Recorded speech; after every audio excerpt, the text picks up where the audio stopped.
জি, ধন্যবাদ।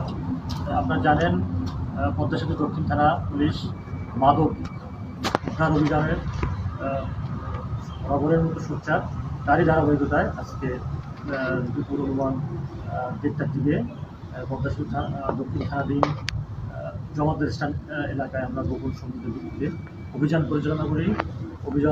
অভিযানে 2জন চিহ্নিত মাদক ব্যবসায়ী ইমরান এবং পলাশ, তাদেরকে আমরা 550 পিস ইয়াবা সহ করতে সক্ষম হই।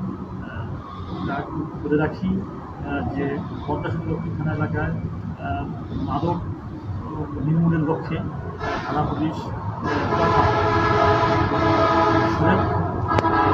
জেলার মাননীয় পুলিশ সুপারের নেতৃত্বে সবাই সোচ্চার আছে এবং শরীয়তপুর থেকে পুলিশ সুপারের নির্দেশনা যে কোনো প্রকার মাদক সহ অন্যায় এবং আইন শৃঙ্খলা বিঘ্নকারী যে কোনো ধরনের অপরাধ আমরা সক্ষম হব, এই প্রত্যয় ব্যক্ত করি এবং এই প্রত্যয়কে সামনে রেখেই আমরা আগামী দিনে। জি, ধন্যবাদ আপনাকে, অসংখ্য ধন্যবাদ আপনার এবং আপনার টিমকে অসংখ্য ধন্যবাদ।